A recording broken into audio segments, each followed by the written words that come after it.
একাদশ শ্রেণীর প্রিয় শিক্ষার্থীরা, শুভেচ্ছা রইল। তোমাদের আজকে ব্রাহ্মণবাড়িয়া সরকারি কলেজের কর্তৃক আয়োজিত অনলাইন ক্লাসে তোমাদের স্বাগত জানাই। আজকে আমরা ফিন্যান্স ক্লাস করব, ফিন্যান্স, ব্যাংকিং ও বিমা। তোমরা জানো যে করোনাকালীন সময়ের জন্য আমাদের ফিন্যান্স, ব্যাংকিং এবং বিমার সিলেবাস কিছুটা সংক্ষেপ করা হয়েছে। আমরা এই সংক্ষেপিত যে সিলেবাসটা আছে এটার উপর ভিত্তি করে আমরা কিছু টপিক আলোচনা করব।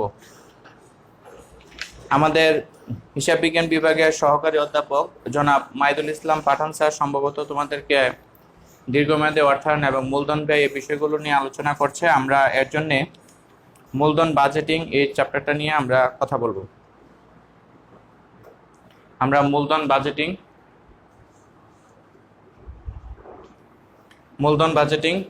এটা নিয়ে আমরা কথা বলবো। আমরা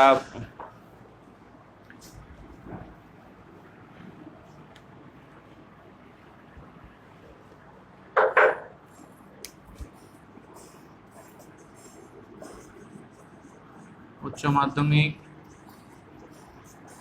ফিন্যান্স, ব্যাংকিং ও বিমা এর প্রথম পত্রের যে বিষয়গুলো আছে, এই প্রথম পত্রের মধ্যে তোমাদের অর্থের সময় মূল্য তো ছিলই, আরো অন্যান্য বিষয়গুলো। আজকে আমরা পড়ব মূলধন বাজেটিং।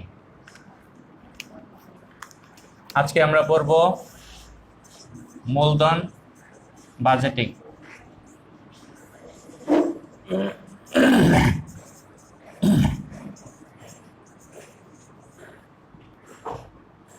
মূলধন বাজেটিং কি? একটা প্রতিষ্ঠান যখন দীর্ঘমেয়াদী বিনিয়োগ সিদ্ধান্ত নেয়, এই বিনিয়োগ সিদ্ধান্তটা গ্রহণ করার আগে প্রতিষ্ঠানকে বিভিন্ন বিষয় চিন্তা ভাবনা করতে হয়। যেমন ধরো, একটা প্রতিষ্ঠান চাচ্ছে যে সে একটা অটোমেটিক মেশিন আনবে, যে মেশিনে তার পণ্য তৈরি করবে। ফর এক্সাম্পল, ধরো একটা কনফেকশনারি প্রতিষ্ঠান যে রুটি বা পাউরুটি বা বিস্কিট কেক তৈরি করে, তারা একটা অটোমেটেড মেশিন আনবে। এখন এই অটোমেটেড মেশিনের উৎপাদন করতে গেলে তার যে অটোমেটেড মেশিনটা আছে সেই মেশিনের জন্য তাকে বড় এক অঙ্কের অর্থ খরচ করতে হবে। এখন এই বড় অঙ্কের অর্থ খরচ করে অটোমেটেড মেশিন স্থাপন করার পর যদি পরবর্তীতে তা লাভজনক না হয়, তাহলে প্রতিষ্ঠান বড় ধরনের আর্থিক ক্ষতির সম্মুখীন হবে। কারণ যে মেশিন সংস্থাপন করা হয়ে গেছে, পরবর্তীতে যদি লাভজনক না হয়, ওই মেশিন বিক্রয় করে বা ওই মেশিন সরাইয়া ফেললেও প্রতিষ্ঠান পুরোপুরি অর্থ পাবে না, তাকে বড় অঙ্কের ক্ষতির সম্মুখীন হতে হবে। এই যে বড় অঙ্কের ক্ষতি এড়ানোর জন্য প্রতিষ্ঠান কি করে, মেশিন স্থাপন করার আগেই প্রতিষ্ঠানকে কি করতে হবে, এই বিষয় সম্পর্কে আগে চিন্তা ভাবনা করতে হবে, সিদ্ধান্ত নিতে হবে। এটাই হচ্ছে মূলত মূলধন বাজেটিং এর কাজ। মূলধন বাজেটিং এ বলা হয় যে অনেকগুলো বিকল্প মূলধনী প্রকল্প। প্রতিষ্ঠানের টাকা আছে, কিন্তু এই টাকাগুলো সে কোথায় বিনিয়োগ করবে, এর জন্য প্রতিষ্ঠানের অভ্যন্তরের কিছু ম্যানেজমেন্ট টিম আছে, ইনোভেশন টিম আছে, research and development team wing আছে। তারা নির্ধারণ করে যে কোন কোন প্রকল্পগুলো কোম্পানির জন্য বিনিয়োগ করা লাভজনক। এগুলো বিবেচনা করে কোম্পানি অনেকগুলো লাভজনক বিকল্প মূলধনী প্রকল্প নির্ধারণ করে। এই বিকল্প লাভজনক মূলধনী প্রকল্পগুলো হতে সবচেয়ে লাভজনক প্রকল্পটা বেছে নেওয়াই হচ্ছে মূলত মূলধন বাজেটিং। তাহলে মূলধন বাজেটিং এর সংজ্ঞা আমরা বলতে পারি, অনেকগুলো বিকল্প মূলধনী প্রকল্প হতে সবচেয়ে লাভজনক মূলধনী প্রকল্প বেছে নেওয়াটাই হচ্ছে মূলধন বাজেটিং। মূলধন বাজেটিং এর ক্ষেত্রে সাধারণত 5টা ধাপ অনুসরণ করতে হয়, পরস্পর আন্তঃসম্পর্কিত এই ধাপগুলা। প্রথম যে ধাপটা সেটা হচ্ছে প্রকল্প ধারণা। প্রথমে কোম্পানির যে ম্যানেজমেন্ট টিম আছে অথবা ইনোভেশন উইং আছে, তারা বিভিন্ন ধরনের প্রকল্পের ধারণা দেয়। কোম্পানির তার কি ধরনের ব্যবসা করতে চায়, কোম্পানির ভবিষ্যৎ উদ্দেশ্য কি, সে কিভাবে ব্যবসাটা সম্প্রসারণ করতে চায়, এই বিষয়গুলোর উপর ভিত্তি করে কোম্পানির ম্যানেজমেন্ট টিমরা প্রকল্প ধারণা দেয়। আর প্রকল্প ধারণাটা অত্যন্ত গুরুত্বপূর্ণ, কারণ প্রকল্প ধারণাটা সঠিক হলেই সঠিক প্রকল্প বাছাই করা সম্ভব। দুই হচ্ছে প্রকল্প পর্যালোচনা এবং বিশ্লেষণ করা। প্রকল্প পর্যালোচনা বলতে আমরা যেটা বুঝি সেটা হচ্ছে অনেকগুলো বিকল্প মূলধনী প্রকল্প আছে, এই প্রকল্পগুলোকে পর্যালোচনা করা, যে কোন প্রকল্প লাভজনক হবে, কিভাবে কোম্পানির উদ্দেশ্যের সাথে সঙ্গতিপূর্ণ কিনা, এটা দীর্ঘমেয়াদে কোম্পানিকে সুবিধা দিবে কিনা, এসব বিভিন্ন বিষয়ে কোম্পানি চিন্তা ভাবনা করে। এরপরে হচ্ছে চিন্তা ভাবনা করে যেটা সবচেয়ে ভালো মনে হয় কোম্পানির, সেই প্রকল্পে কোম্পানি বিনিয়োগ সিদ্ধান্ত গ্রহণ করে। যদি প্রকল্পটি লাভজনক না হয় তাহলে প্রকল্পটি বর্জন করা হয়, আবার যদি প্রকল্পটি লাভজনক হয় তাহলে উক্ত প্রকল্পে কোম্পানি বিনিয়োগ করে থাকে, বিনিয়োগের সিদ্ধান্ত গ্রহণ করে। সিদ্ধান্ত গ্রহণ করার পরের কাজ হচ্ছে বাস্তবায়ন করা। এই পর্যায়ে প্রকল্পগুলোকে একেবারে বাস্তবায়ন পর্যায়ে ইমপ্লিমেন্টেশন স্টেজে চলে যায়।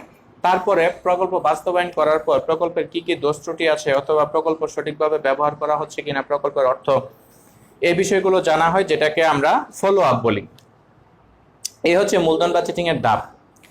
মূলধন বাজেটিং সিদ্ধান্ত হলে কোম্পানিকে মূলত তিনটা সিদ্ধান্তের সম্মুখীন হতে হয়। মূলধন বাজেটিং যে সিদ্ধান্তগুলো আছে, মূলধন বাজেটিং সিদ্ধান্তগুলো হচ্ছে মূলত তিন ধরনের। প্রথম যে সিদ্ধান্তটা, সেটাকে বলা হয় স্বতন্ত্র বনাম পরস্পর বর্জনশীল সিদ্ধান্ত। স্বতন্ত্র বনাম পরস্পর বর্জনশীল সিদ্ধান্ত। যদি এরকম কোনো প্রকল্প হয় যে প্রকল্প শুধু একটাই প্রকল্প, এই প্রকল্প আইদার কোম্পানি প্রকল্পটা গ্রহণ করবে অথবা এই প্রকল্পে বিনিয়োগ করবে না, এরকম সিদ্ধান্ত যদি হয় তাহলে এটা হচ্ছে স্বাধীন প্রকল্প। কিন্তু অনেক সময় দেখা যায় কিছু কন্ট্রাডিক্টরি প্রকল্প নিয়ে আসে, অর্থাৎ কোম্পানি যে একটা প্রকল্প এ, প্রকল্প বি, প্রকল্প এ যদি অ্যাকসেপ্ট করি তাহলে প্রকল্প বি অটোমেটিক্যালি রিজেক্ট হয়ে যাবে।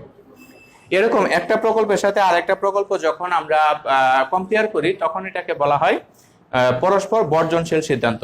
এখানে একটা উদাহরণ বলতে পারি যে, যেমন একটি কোম্পানি তার প্লান্টের বিদ্যমান উৎপাদন ক্ষমতা প্লান্টকে বর্ধিত করে, অন্য একটি প্লান্ট স্থাপন করে, অথবা অন্য কোম্পানির সাথে চুক্তি করে ওই পণ্য সরবরাহের নিয়ে আসতে পারে, ওই পণ্যের সরবরাহ নিয়ে আসতে পারে। এভাবে স্বাভাবিকভাবে একটা প্রকল্প গ্রহণ করলে আরেকটা প্রকল্প বর্জন করতে হয়। আবার বলি, প্রকল্প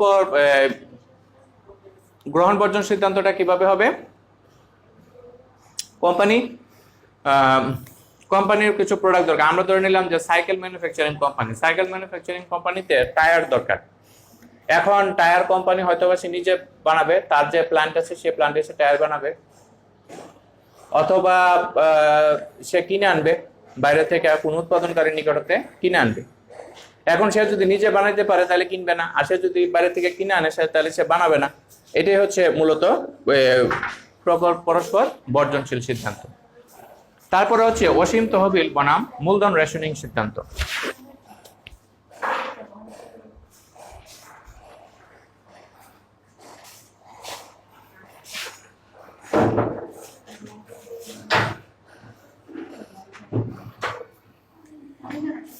তারপর কি বললাম? অসীম তহবিল বনাম পরস্পর মূলধন তহবিল সিদ্ধান্ত, মূলধন রেশনিং। অসীম তহবিল বলতে আমরা এরকম কোন একটা কোম্পানি চিন্তা করি হাইপোথেটিক্যালি, যে কোম্পানির অসংখ্য ফান্ড আছে, কোম্পানির কোনো টাকা পয়সার অভাব নাই, সে যত প্রকল্প আছে সব প্রকল্পে বিনিয়োগ করতে পারে, সেটা হচ্ছে অসীম তহবিল।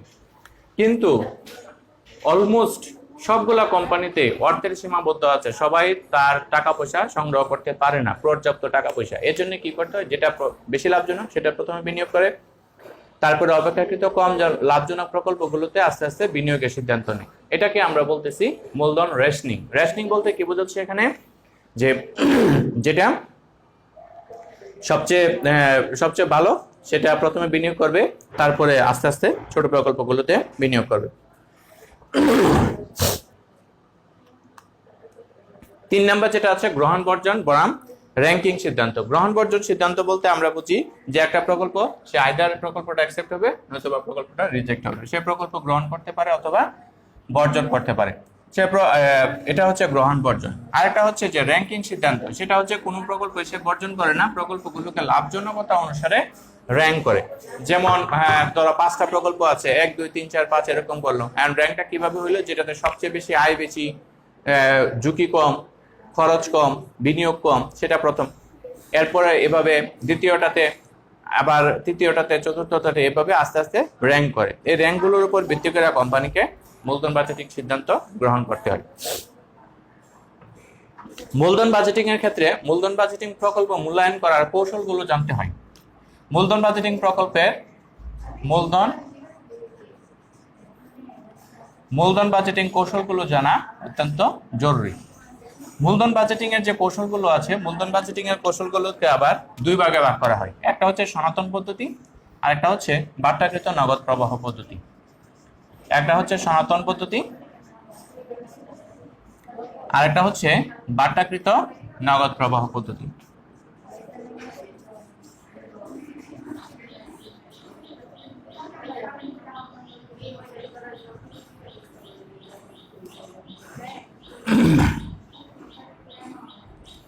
দুইটা পদ্ধতির মধ্যে পার্থক্য কি? সনাতন পদ্ধতিতে অর্থের সময় মূল্যকে বিবেচনা করা হয় না, কিন্তু বাট্টাকৃত নগদ প্রবাহ পদ্ধতিতে অর্থের সময় মূল্যকে বিবেচনা করা হয়। এটাই হচ্ছে দুইটা পদ্ধতির মধ্যে পার্থক্য।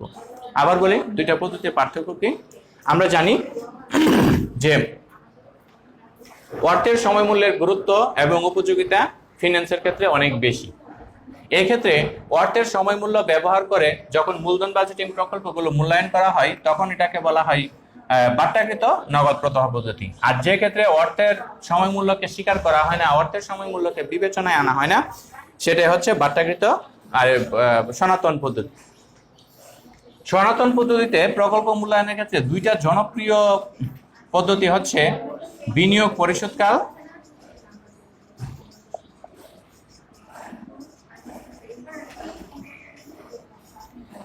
পরিশোধকাল পদ্ধতি এবং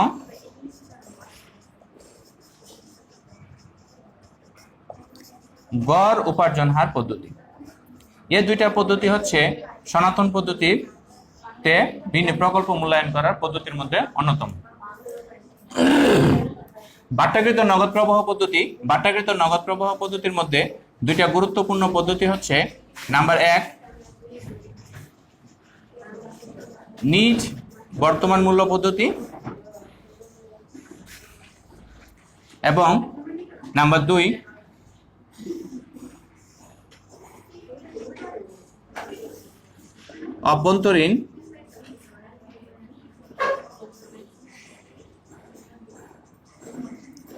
অভ্যন্তরীণ উপার্জন হার পদ্ধতি। এটাই হচ্ছে মূলধন বাজেটিং এর কৌশল। তাহলে আমরা যেটা দেখতেছি যে মূলধন বাজেটিং এর বেসিক্যালি 4টা কৌশল আছে। মূলধন বাজেটিং এর 4টা কৌশল আছে। আমাদের এই 4টা কৌশল আমাদের শিখতে হবে। 4টা কৌশলের মধ্যে প্রথমে হচ্ছে সনাতন পদ্ধতি, তারপরে বাট্টাকৃত নগদ প্রবাহ পদ্ধতি। সনাতন পদ্ধতিতে আমাদের কি করতে হয় না, অর্থের সময় মূল্যকে বিবেচনা করতে হয় না, কিন্তু বাট্টাকৃত নগদ প্রবাহ পদ্ধতিতে অর্থের সময় মূল্যকে বিবেচনা করা হয়। সনাতন পদ্ধতিতে বিনিয়োগ প্রকল্প মূল্যায়ন করার জন্য দুইটা পদ্ধতি আছে সাধারণত, বিনিয়োগ পরিশোধকাল এবং গড় উপার্জন হার পদ্ধতি। বাট্টাকৃত নগদ প্রবাহ পদ্ধতিতে দুইটা, নিট বর্তমান মূল্য পদ্ধতি এবং অভ্যন্তরীণ উপার্জন হার পদ্ধতি। এছাড়াও কিছু পদ্ধতি আসে, যেমন লাভজনকতা সূচক পদ্ধতি।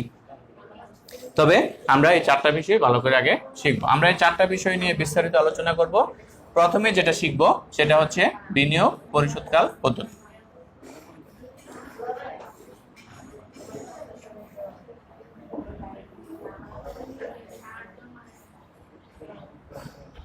আমরা প্রথমে যেটা শিখবো সেটা হচ্ছে সনাতন পদ্ধতির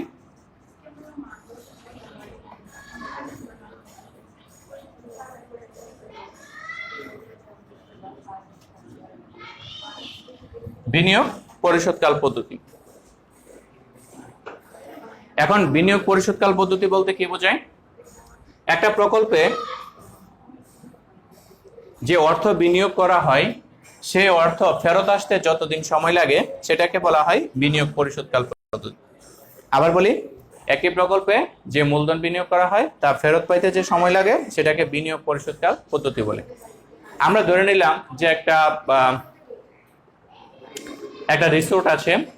এই রিসোর্টে এখানে রুম আছে, তারা রুম ভাড়া দেয় এবং এটা সুন্দর একটা প্রাকৃতিক পরিবেশের মধ্যে অবস্থিত। এখানে মানুষ বেড়াতে আসে এবং বেড়াতে আসার জন্য তাকে এন্ট্রি ফি দিতে হয়। আমরা ধরে নিলাম যে এন্ট্রি ফি হচ্ছে পার পার্সন 100 টাকা, এবং রিসোর্টে যারা গেস্ট থাকে তাদের অন এন এভারেজ প্রত্যেক রুমের ভাড়া হচ্ছে 10,000 টাকা। এই হচ্ছে তাদের ইনকাম পার পার্সন। এবং এখন এই রিসোর্ট 1 বছরের যদি আমরা চিন্তা করি, তাহলে 1 বছরে সে যতজন এন্ট্রি টিকিট বিক্রি করতে পারে, অথবা যতজন গেস্ট নাইট তার রিসোর্টে থাকে সেগুলো অনুযায়ী তার আয় হিসাব হবে, যেটাকে আমরা নগদ আন্তঃপ্রবাহ বলি, যেটাকে আমরা বলি নগদ আন্তঃপ্রবাহ।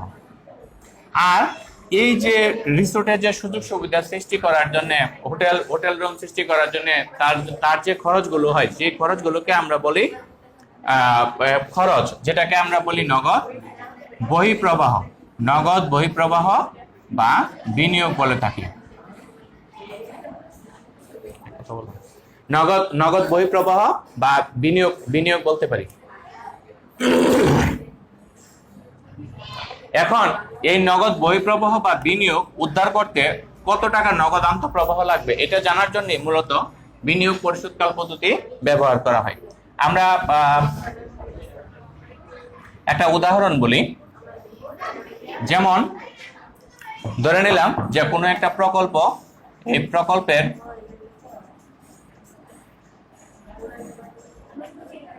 নগদ বহিঃপ্রবাহ, যেটাকে আমরা বিনিয়োগ নামে অভিহিত করি, এই নগদ বহিঃপ্রবাহ হচ্ছে 50 লক্ষ টাকা। এখন এটা হইতে আয় হয়, যেমন আমরা রিসোর্টের আয়ের কথা যদি চিন্তা করি, রিসোর্টের আয় এরকম হইতে পারে যে প্রত্যেক বছর টাকার পরিমাণ সমান, অর্থাৎ প্রত্যেক বছর আমরা ধরে নিলাম যে গ্যাস নাইট এবং ইয়ে বাবদ আমরা প্রত্যেক বছর তার 20 লাখ করে টাকা ইনকাম হয় ফর এক্সাম্পল, অথবা প্রত্যেক বছর তার ইনকাম হয় প্রতি বছর তার ইনকাম হয় 25 লক্ষ টাকা, 25 লক্ষ টাকা তার আয় হয়। সিম্পলি আমরা চিন্তা করলাম যে একটা প্রকল্প আছে, যে প্রকল্পের নগদ বহিঃপ্রবাহ হচ্ছে 50 লক্ষ টাকা এবং এই ক্ষেত্রে তার প্রতি বছর ইনকাম হয় 25 লক্ষ টাকা। তাহলে বিনিয়োগ পরিশোধকাল কত হবে? বিনিয়োগ পরিশোধকাল কত হবে? তাহলে আমরা সহজে বুঝতে পারি তার যে বিনিয়োগ পরিশোধকালের সংজ্ঞাটা এবার যাই। বিনিয়োগ পরিশোধকালের সংজ্ঞা হচ্ছে যে কোনো প্রকল্পে যে টাকা বিনিয়োগ করা হয় তার ফেরত আসতে কত বছর লাগবে সেটা জানাই হচ্ছে বিনিয়োগ পরিশোধকাল। তাহলে এখানে বিনিয়োগ করা হয়েছে 50 লক্ষ টাকা, প্রতি বছর যদি 25 লক্ষ টাকা করে ইনকাম করি তাহলে তা ফেরত আসতে 2 বছর লাগবে। তাহলে আমরা বলতে পারবো সহজে 2 বছর। তাহলে বিনিয়োগ পরিশোধকাল হচ্ছে 2 বছর। এটা আমরা কিভাবে ক্যালকুলেট করলাম? বিনিয়োগ পরিশোধকাল এটা আমরা ক্যালকুলেট করলাম নগদ বিনিয়োগকে আমরা বার্ষিক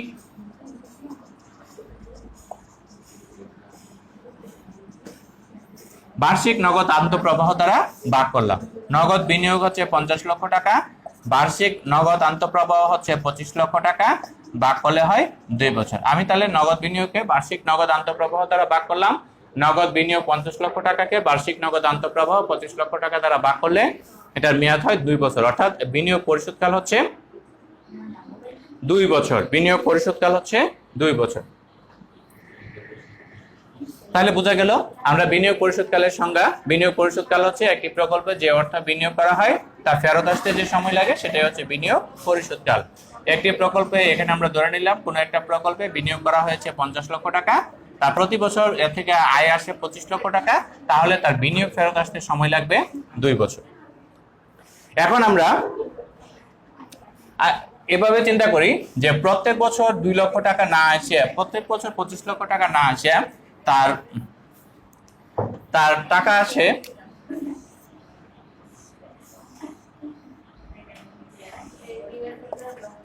বছর, তারপরে নগদ আন্তঃপ্রবাহ। প্রথম বছর 20 লাখ টাকা,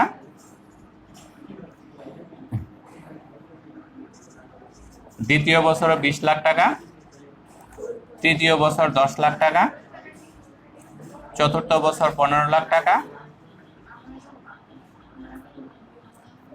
ওকে,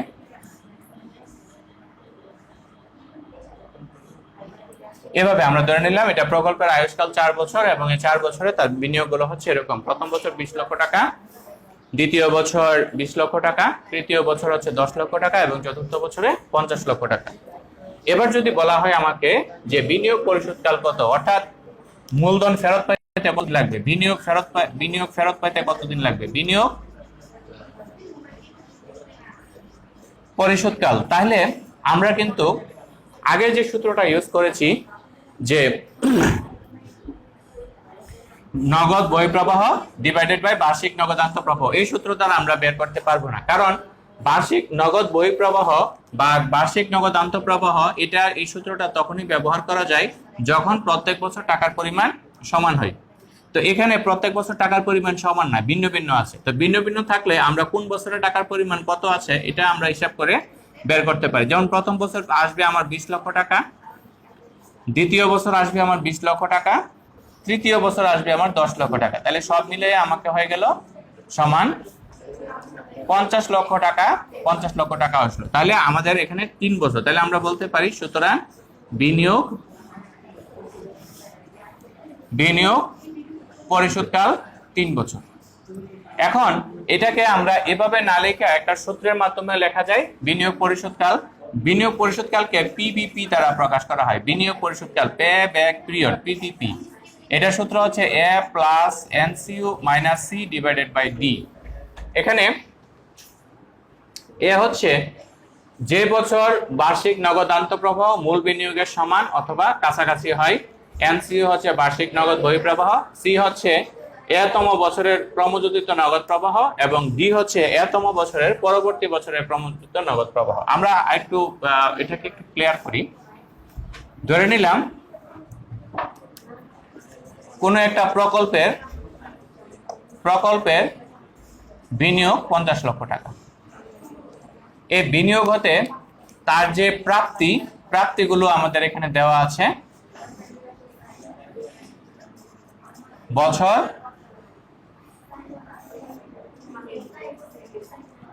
নগদ আন্তঃপ্রবাহ, তার বছর দেওয়া আছে এবং নগদ আন্তঃপ্রবাহ দেওয়া আছে। আমরা এভাবে চিন্তা করি যে কত বছর দেওয়া আছে। আমরা ধরে নিলাম যে তার বিনিয়োগ মেয়াদকাল হচ্ছে 5 বছর, 1 2 3 4 5। প্রথম বছর তার ইনকাম হচ্ছে 25 লক্ষ টাকা, দ্বিতীয় বছর 15 লক্ষ টাকা, তৃতীয় বছর তার ইনকাম হচ্ছে 20 লক্ষ টাকা, চতুর্থ বছর 10 লক্ষ টাকা এবং পঞ্চম বছর 15 লক্ষ টাকা হচ্ছে তার মোট আয়। এই বিনিয়োগ হতে এগুলো হচ্ছে তার আয়। প্রথম বছর 25 লাখ, পরবর্তী বছরে 15 লাখ, তারপরের বছর 20 লাখ, তারপর চতুর্থ বছরে 10 লাখ টাকা এবং পঞ্চম বছরে 10 লাখ টাকা। এখানে যেহেতু টাকার পরিমাণ অসমান, অর্থাৎ প্রত্যেক বছর টাকার পরিমাণ ভিন্ন ভিন্ন, সেহেতু আমাদেরকে এই বিনিয়োগ পরিশোধকালের জন্য বার্ষিক নগদ বহিঃপ্রবাহ ডিভাইডেড বাই নগদ আন্তঃপ্রবাহ, নগদ বহিঃপ্রবাহ ডিভাইডেড বাই বার্ষিক নগদ আন্তঃপ্রবাহ, এই সূত্র দিলে আমাদের আনসার মিলবে না। আমরা এর জন্য আমাদেরকে যেটা করতে হবে সেটা হচ্ছে এটাকে প্রথমে ক্রমযোজিত নগদ প্রবাহ বের করতে হবে। ক্রমযোজিত নগদ প্রবাহ, নগদ যে আন্তঃপ্রবাহ বহিঃপ্রবাহটা দেওয়া থাকবে, নগদ যে আন্তঃপ্রবাহটা দেওয়া থাকবে, এই নগদ আন্তঃপ্রবাহটাকে আমাদেরকে কি করতে হবে? ক্রমযোজিত করতে হবে। ক্রমযোজিত করার জন্য আগের বছরের সাথে পরের বছরের যোগ, ক্রমযোজিত করা হচ্ছে যে যোগ করা। যেমন প্রথম বছর আছে 25 লক্ষ টাকা, পরের বছর 25 লক্ষর সাথে 15 লক্ষ যোগ করলে 40 লক্ষ টাকা, 40 লক্ষর সাথে 20 লক্ষ যোগ করলে 60 লক্ষ টাকা, 60 লক্ষ টাকার সাথে 10 লক্ষ যোগ করলে 70 লক্ষ টাকা, তার সাথে 15 লক্ষ যোগ করলে 85 লক্ষ টাকা। এ হচ্ছে আমাদের ক্রমযোজিত নগদ প্রবাহ। এই ক্রমযোজিত নগদ প্রবাহ বের করার পরে আমাদেরকে এই সূত্রটা বুঝতে হবে। সূত্রটা হচ্ছে পিবিপি সূত্র দেওয়া হচ্ছে A plus NCU minus C divided by D. এখানে এ মানে হচ্ছে যে বছর ক্রমযোজিত নগদ প্রবাহের মূল বিনিয়োগের সমান অথবা কাছাকাছি হয় কিন্তু বেশি না। যেমন 2 এবং 3 বছরে আমাদের ক্রমযোজিত বিনিয়োগ হচ্ছে 50 লক্ষ টাকা, 50 লক্ষ টাকার বেশি হয়ে যায়, বেশি হবে না, সমান অথবা কাছাকাছিটা নিব আমরা। হ্যাঁ, সমান অথবা কাছাকাছিটা নিব। তাহলে কাছাকাছি এটা হচ্ছে এ, এটা বরাবর যে ইয়ারটা, এই ইয়ারটা হচ্ছে এ। আর এই এ বছরের যে ক্রমযোজিত নগদ প্রবাহ সেটাকে বলা হয় সি বছরের পরবর্তী বছরের যে নগদ প্রবাহ সেটাকে বলা হয় ডি। তাহলে এ পাইলাম, সি পাইলাম, ডি পাইলাম। আর এনসিইউ মানে হচ্ছে বিনিয়োগ 50 লক্ষ টাকা। এবার আমরা মান বসাবো, 2 যোগ 50 লক্ষ বিয়োগ 40 লক্ষ ডিভাইডেড বাই ডি হচ্ছে 20 লক্ষ টাকা। তাহলে 2 যোগ 10 লক্ষ বাই 20 লক্ষ, তাহলে সমান 2.5 বছর। এ হয়ে গেল আমাদের আনসার। তাহলে আমরা কি বলতে পারি, যদি প্রত্যেক বছর নগদের যে আন্তঃপ্রবাহটা দেওয়া থাকবে, প্রত্যেক বছর নগদ আন্তঃপ্রবাহ যদি সমান না হয়, তাহলে আমাদেরকে ক্রমযোজিত নগদ প্রবাহ বের করতে হবে। ক্রমযোজিত নগদ প্রবাহ বের করার পর A plus NCU minus C divided by D এই সূত্র ব্যবহার করব। এই সূত্র ব্যবহার করলে যেটা হয় সেটাই হবে আমাদের রিকোয়ার্ড আনসার। ওকে, আচ্ছা, আশা করি এটা বুঝতে পারতেছো। প্রয়োজনে একটু স্ক্রিনশট নিয়ে নিবে, তাহলে বুঝতে সুবিধা হবে। আমরা ধরে নিলাম অন্য আরেকটা প্রকল্পের বিনিয়োগ 50 লক্ষ টাকা সেম, কিন্তু নগদ আন্তঃপ্রবাহ ভিন্ন আছে। আমরা নগদ আন্তঃপ্রবাহ প্রথমবার ধরে নিলাম 5 লক্ষ টাকা, দ্বিতীয় বছর 4 লক্ষ টাকা, তৃতীয় বছর আছে 10 লক্ষ টাকা, চতুর্থ বছর 5 লক্ষ টাকা, পঞ্চম বছর 6 লক্ষ টাকা। এখন তোমাকে বলা হলো বিনিয়োগ পরিশোধকাল নির্ণয় করো। এটা হচ্ছে তোমার কোশ্চেন। তোমার কোশ্চেনে উদ্দীপকে বলা আছে মূল বিনিয়োগ আছে 50 লক্ষ টাকা আর 5 বছরের আন্তঃপ্রবাহ এরকম দেওয়া আছে। এখন যেহেতু প্রত্যেক বছর টাকার পরিমাণ অসমান, সেহেতু আমাদের পিভিপি বের করতে হবে। অসমান আন্তঃপ্রবাহের যে সূত্র, এই সূত্র ব্যবহার করে। তো অসমান আন্তঃপ্রবাহের সূত্র আমরা জানি A plus NCO minus C divided by D. এখানে আমাদেরকে কি করতে হবে, ক্রমযোজিত করতে হবে। ক্রমযোজিত প্রথম বছর 5 লক্ষ টাকা, দ্বিতীয় বছর 5 লক্ষ আর 4 লক্ষ 9 লক্ষ টাকা, তৃতীয় বছর 10 লক্ষ আর 9 লক্ষ 19 লক্ষ টাকা, চতুর্থ বছর 19 লক্ষ আর 5 লক্ষ 24 লক্ষ টাকা, 24 আর 6 লক্ষ হচ্ছে 30 লক্ষ টাকা। এখন দেখো প্রকল্পের 5 বছর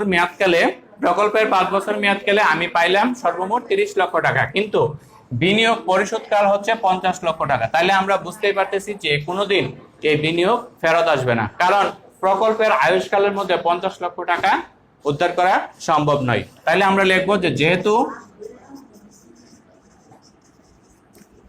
প্রকল্পের মেয়াদকালের মধ্যে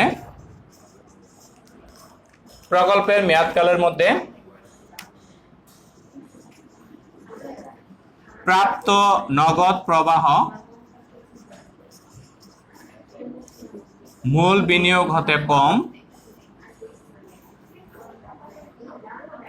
সেহেতু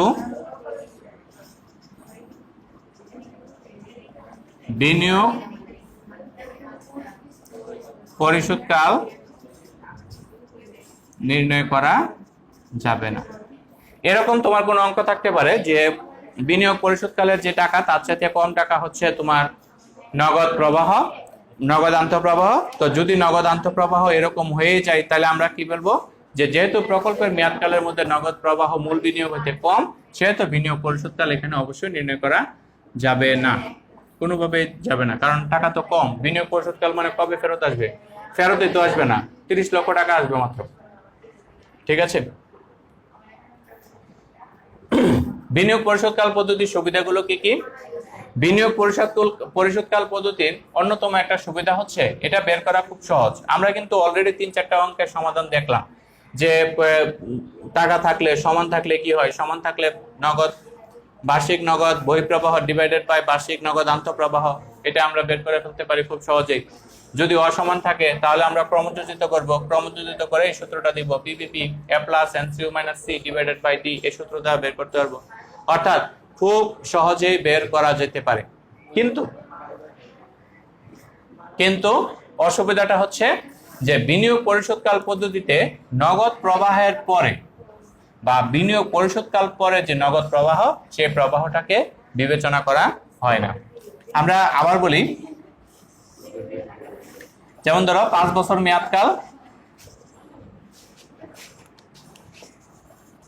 মেয়াদকাল, প্রথম, দ্বিতীয়, তৃতীয়, চতুর্থ, পঞ্চম। প্রথম বছর 25 লক্ষ টাকা, দ্বিতীয় বছর 15 লক্ষ টাকা, তৃতীয় বছর 20 লক্ষ টাকা, চতুর্থ বছর 15 লক্ষ টাকা, পঞ্চম বছর 10 লক্ষ টাকা। এটা থেকে যদি আমরা বিনিয়োগ পরিশোধকাল পদ্ধতি বের করতে পাই তাহলে আমরা প্রথমে বের করব ক্রমযোজিত। প্রথমে আমরা বের করব ক্রমযোজিত নগদ প্রবাহ। প্রথম বছর 25 লক্ষ টাকা, 25 আর 15 40 লক্ষ টাকা, 40 আর 20 লক্ষ 60 লক্ষ টাকা, 60 আর 15 হচ্ছে 75 লক্ষ টাকা, 75 আর 10 হচ্ছে 85 লক্ষ টাকা। এখন বিনিয়োগ পরিশোধকাল পদ্ধতির সবচেয়ে বড় অসুবিধাটা হচ্ছে আমরা যদি বিনিয়োগ পরিশোধকাল পদ্ধতি বের করতে চাই PVP A plus NCU minus C divided by D এই সূত্র ইউজ করে, তাহলে আমাদের এখানে আমরা আগে এটা করেছি যে এখানে এটা হচ্ছে সি, এটা এ, এটা হচ্ছে ডি, তাহলে 2 যোগ 50 লক্ষ মাইনাস 40 লক্ষ ডিভাইডেড বাই ডি হচ্ছে 20 লক্ষ টাকা সমান হয় 2.5 বছর। তাহলে তুমি একটা জিনিস একটু খেয়াল করো, এই বিনিয়োগ পরিশোধকাল পদ্ধতি বের করার সময় আমরা বিনিয়োগ যে বছর ক্রমযোজিত নগদ প্রবাহ কাছাকাছি আসছে অথবা তার সমান হয়েছে অর্থাৎ তৃতীয় বছর পর্যন্ত আমরা নগদ প্রবাহকে বিবেচনা করেছি, তৃতীয় বছর পর্যন্ত নগদ প্রবাহকে আমরা বিবেচনা করেছি। কিন্তু চতুর্থ বছর এবং পঞ্চম বছরের যে 15 লক্ষ এবং 10 লক্ষ টাকা নগদ প্রবাহ সেই নগদ প্রবাহকে আমরা বিবেচনা করি নাই। ধরো চতুর্থ বছর বা পঞ্চম বছরের নগদ প্রবাহ, ধরো চতুর্থ বছরের নগদ প্রবাহ হচ্ছে 2 লাখ টাকা, পঞ্চম বছরের নগদ প্রবাহ হচ্ছে 1 লক্ষ টাকা, একেবারে নেগলিজিবল অ্যামাউন্ট। তারপরেও কিন্তু বিনিয়োগ পরিশোধকাল কত হবে? সমান হবে। আবার যদি এরকম হয় চতুর্থ বছরের নগদ প্রবাহ হচ্ছে 20 লক্ষ টাকা, পঞ্চম বছরের নগদ প্রবাহ হচ্ছে 25 লক্ষ টাকা, আর কম্পেয়ারিং টু দ্য আদার্স অন্যান্য ইয়ার থেকে বছরের নগদ আন্তঃপ্রবাহ থেকে টাকাটা অনেক বেশি, তারপরেও আমরা কিন্তু এটা বিবেচনা করতেছি না। ফলে প্রকল্পের যে গুরুত্বপূর্ণ বৈশিষ্ট্যগুলো আছে যে সবগুলা বিনিয়োগ প্রকল্পকে মূল্যায়ন করা সম্ভব হচ্ছে না, এটা প্রকল্পের মূল্যায়নের ক্ষেত্রে একটা বড় একটা পিটফল হিসেবে কাজ করে। তাহলে আমরা বলতে পারি যে বিনিয়োগ পরিশোধকাল পদ্ধতি প্রস্তুত করা সহজ। এখানে প্রকল্পের আয়ুষ্কালের মধ্যে নগদ প্রবাহ যেটা আছে সেটা দিয়ে সহজ সূত্রের মাধ্যমে বের করা যায়। সবচেয়ে বড় কথা হচ্ছে বুঝতে সুবিধা। বিনিয়োগ পরিশোধকাল কয় দিনে ফেরত আসবে? 2 দিনে আমার নগদ আন্তঃপ্রবাহ মূল বিনিয়োগের সমান হয়ে যাবে। সহজে বুঝতে পারা যায়, বের করা সহজ, এবং কত দ্রুত অর্থ ফেরত আসে সেটার উপর বেশি গুরুত্ব দেওয়া হয়, অর্থাৎ তারল্যের উপর বেশি গুরুত্ব দেওয়া হয়। অসুবিধাটা যেটা হচ্ছে যে প্রকল্পের যে বিনিয়োগ পরিশোধকাল তার পরবর্তী সময়গুলোকে বিবেচনা করা হয় না, অর্থের সময় মূল্যের যে বিষয়টা আছে অর্থের সময় মূল্যকে বিবেচনা করা হয় না, এবং প্রত্যেক প্রতিষ্ঠানের একটা মূলধন ব্যয় থাকে। বিনিয়োগ পরিশোধকাল নির্ণয় করার ক্ষেত্রে মূলধন ব্যয় খুব গুরুত্বপূর্ণ বিষয়, কিন্তু এই বিনিয়োগ পরিশোধকাল পদ্ধতিতে মূলধনের যে টাকাটা আছে সে টাকাটাকে কখনোই বিবেচনা করা হয় না। এই বিষয়গুলো হচ্ছে বিনিয়োগ পরিশোধকালে। আমরা আজকে বিনিয়োগ পরিশোধকাল নিয়ে আলোচনা করলাম, আগামী ক্লাসে আমরা অন্য কোনো একটা টপিক নিয়ে আলোচনা করব। তোমরা বাসার মধ্যে বিনিয়োগ পরিশোধকাল পদ্ধতির সুবিধা অসুবিধা বিষয়গুলো একটু পড়বা, তাহলে আশা করি এটা বুঝতে সুবিধা হবে। আজকের জন্য ধন্যবাদ, সবাই ভালো থেকো, সুস্থ থেকো। ধন্যবাদ সবাইকে।